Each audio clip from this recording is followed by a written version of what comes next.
হে বন্ধুরা, কি অবস্থা সবার? আজকে আমি নিয়ে আসলাম শাকিব খানের বহুল প্রতীক্ষিত সিনেমা প্রিন্স মুভির এক্সপ্লেনেট নিয়ে। এই মুভির অর্ধেক এক্সপ্লেনেট আমি আমার প্রথম পার্টের মধ্যে করেছিলাম।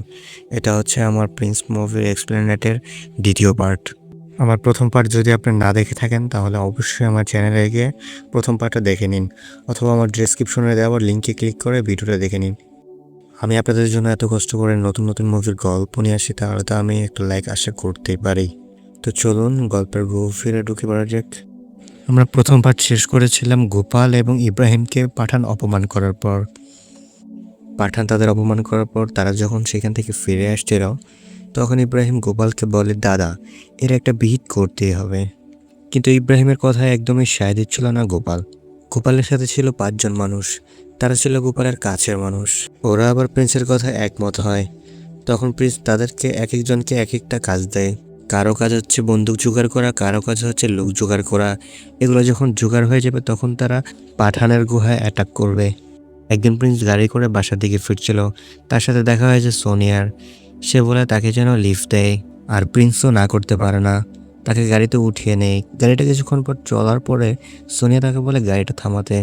তখন প্রিন্স গাড়িটা থামালে সে একটা ব্যাগ থেকে বোরকা বের করে সে পরে নেয়, আর বলে, আমি যদি বোরকা না পরে বাসায় যাই তাহলে আমার বাবা অনেক বকাবকি করবে। এরপর প্রিন্স সেখান থেকে চলে আসে। একদিন হঠাৎ প্রিন্সকে সোনিয়া কল করে, আর কল দিয়ে বলে যে আমি শপিং করতে যাব, আপনি কি আমাকে নিয়ে যেতে পারবেন? আর প্রিন্সও না করতে পারে না।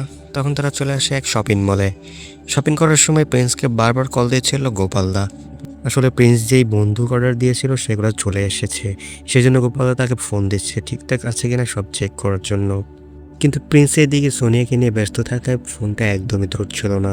অনেকবার কল করে প্রিন্স তখন কল রিসিভ করে। তখন গোপাল তাকে জানায় যে তাড়াতাড়ি করে চলে আয়, মাল তো চলে এসেছে, সব কিছু চেক করতে হবে।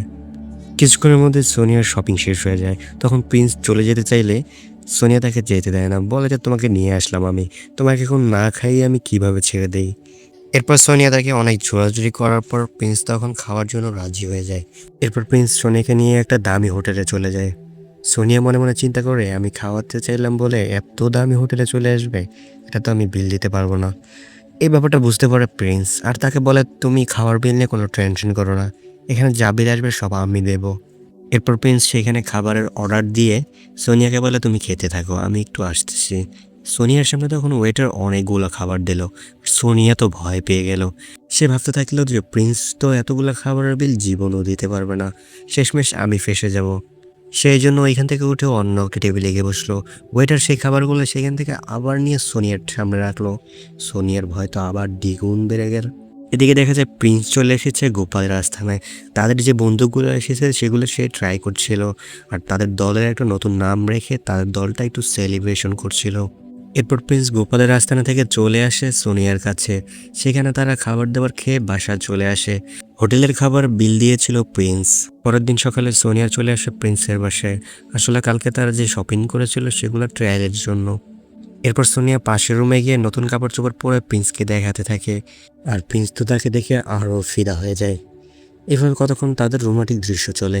এরপর একদিন সোনিয়াকে প্রিন্স তার বাসার সামনে নামিয়ে তার কপালে ছোট্ট করে একটা চুমা দেয়।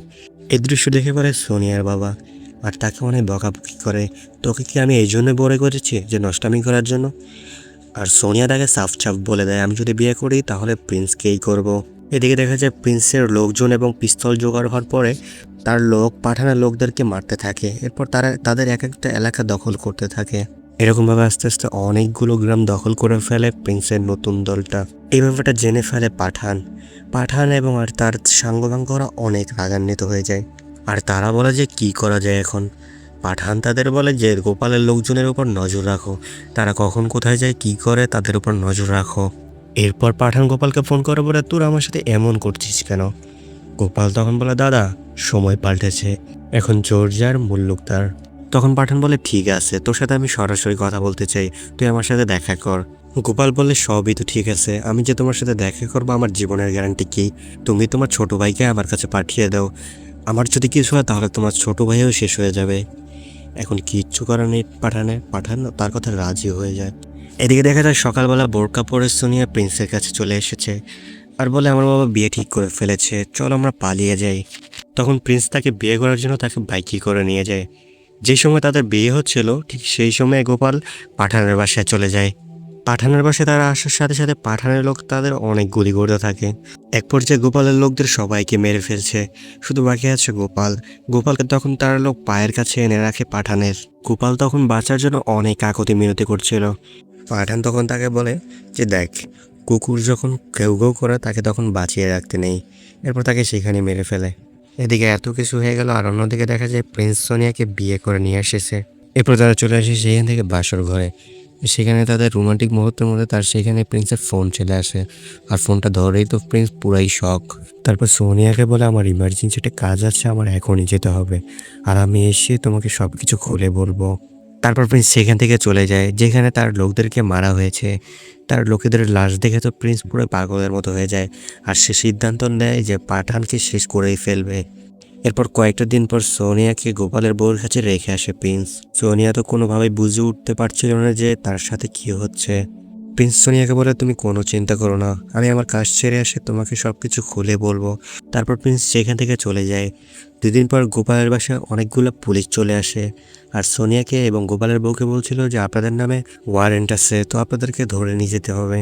সেখানে তাদের রক্ষার জন্য অনেকগুলো বডিগার্ডও ছিল, সবাই পুলিশের দিকে বন্দুক তাক করেছিল। সেখানে পুলিশের সাথে আবার এসেছিল একটা ম্যাজিস্ট্রেট।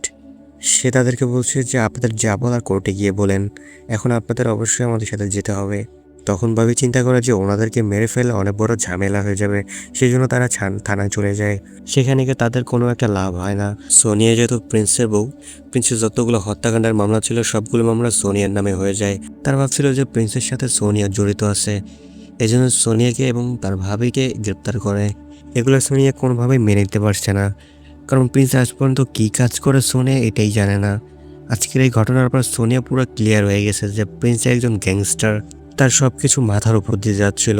সে প্রিন্সকে কী ভেবেছিল আর কি হয়ে গেল, তার জীবনটা এইভাবেই নষ্ট হয়ে গেল। এদিকে প্রিন্স পাঠানকে মারার জন্য প্রস্তুতি নিচ্ছিল, আর তার দলটাও আস্তে আস্তে বড় হতে লাগলো।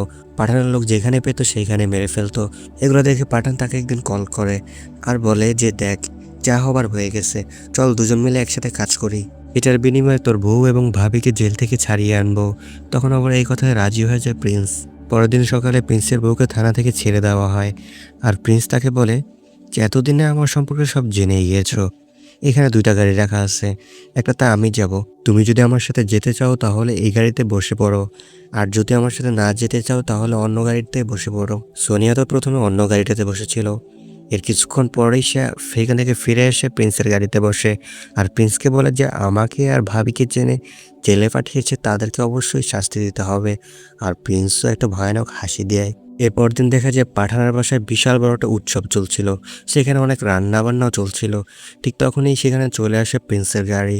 প্রিন্সের গাড়ির দরজাটা খোলা মাত্রই সেখানে দেখা যায় প্রিন্স পিয়ানোর মতো কিছু একটা বাজাচ্ছে। এরপর প্রিন্স পিয়ানোটা নিয়ে সেখান থেকে বেরিয়ে আসে। এই দৃশ্য দেখে তো পাঠান এবং তার লোকেরাও অনেক হাসাহাসি করতেছে, কিন্তু এরপরে যা দেখলো তা আপনার মাথা নষ্ট হয়ে যাবে। এটা আসলে পিয়ানো গান না, এটা ছিল একটা মেশিন গান। কিছুক্ষণের মধ্যে প্রিন্স পাঠানের লোকেদের উপর মেশিন গানটা চালাতে থাকে, আর কয়েক সেকেন্ডের মধ্যে শত শত মানুষ মেরে ফেললো। পরে দেখা যায় সেখানে পাঠানের যতগুলো লোক ছিল প্রায় সবাই মরে গিয়েছে। লাস্টে শুধু পাঠান এবং কয়েকজন লোক বেঁচে সেখান থেকে পালিয়ে যায়। সেখান থেকে পালিয়ে তারা চলে যায় এক পলিটিশিয়ানের কাছে, আর তার কাছে গিয়ে সাহায্য চাচ্ছে। কিন্তু তারা বলছে পাঠান ভাই, আমরা কিছুই করতে পারবো না, কারণ প্রিন্সের এখন অনেক পাওয়ার। এই কথা শুনে তো অনেক রাগান্বিত হয়ে যায় পাঠান, কারণ সে কখনো কারো মুখ থেকে না বলতে শুনে নেই।